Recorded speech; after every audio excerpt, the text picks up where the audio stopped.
जाए। पूर्वे वयस तत्कुर्यात् एन वृद्धा सुखम वसेत, यावत जीवेन तत्कुर्यात् एन प्रेत्य सुखम वसेत। अब विदुर जी कहते हैं कि हे राजन, 100 साल की जिंदगी मिलती है, 80 साल की मिलती, 50 साल की मिलती, लेकिन इतना बहुत समय है। इस पूरी जिंदगी में ऐसे कार्य करना चाहिए जिससे मृत्यु के समय पश्चाताप, संताप, उत्ताप अंदर ना हो, शांति से हंसते हंसते मर सको। और जो सही तरीके से जी नहीं सकते हैं वह सही तरीके से मर भी नहीं सकते। जो सही ढंग से श्रोता नहीं बन सकता है वो टाप का वक्ता भी नहीं बन सकता है। टाप के वक्ता बनने के लिए टाप के श्रोता बनना जरूरी है। जब श्रोता तुम एक क्लास के बनोगे, एक दिन वक्ता भी तुम एक क्लास के बन सकते हो।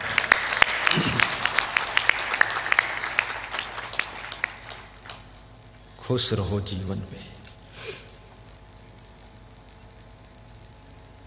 पूज्य श्री क्षमादेव जी के चरणों में बहुत ज्ञान प्राप्त हुआ है, बहुत कुछ सीखा हूं। 11 वर्ष अपने साथ रख करके मुझको सब कुछ सिखाया है कि जिस नल पे स्नान करना, नल की चबूतरी भी धोना, नल की टोटी धोना, नल का हाथा धोना, वहां कचरा पड़ा हो झाड़ू लगा के साफ करना। भोजन जब करना तो थाली को पोंछ करके खा लेना, ऐसा न लगे कि जूठी थाली है।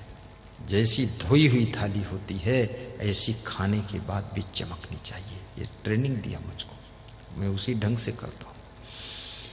और ये भी बताया उन्होंने कि सफाई, अनुशासन, प्रेम, क्षमा, करुणा, सेवा, अतिथि सत्कार, यदि ये भाव हमेशा निरंतर बढ़ता रहा तो उन्नति कभी रुकने वाली नहीं है, रुकने वाली नहीं।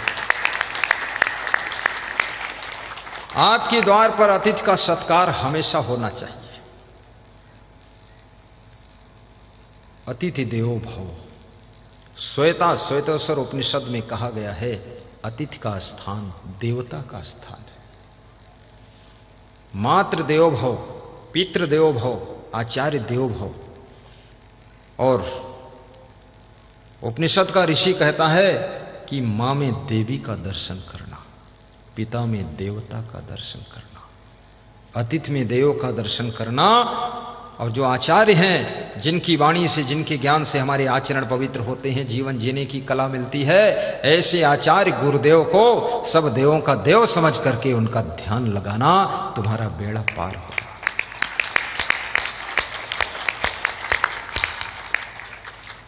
दुर्गा पूजन का कार्यक्रम चल रहा है।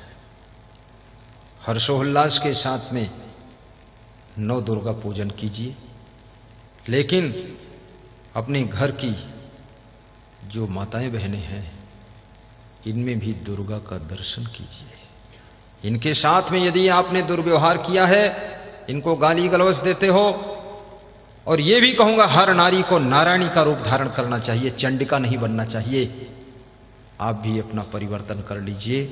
ज्यादा चिल्लाने से, चिड़चिड़ा स्वभाव बनाने से, गाली बकने से, उदंडता करने से आप अपने नारी के अस्तित्व को खो देती है, व्यक्तित्व को खो देती है। तब आपकी गरिमा समाप्त हो जाती है। आपका मूल्य आपके हाथों में है, आपका महत्व आपके हाथों में है। हर नारी को सावधान रहना चाहिए और नारी को कोशिश करना चाहिए ऐसी साधना करे कि वो नारायणी का रूप धारण करे, लक्ष्मी और रंभा कहलाए।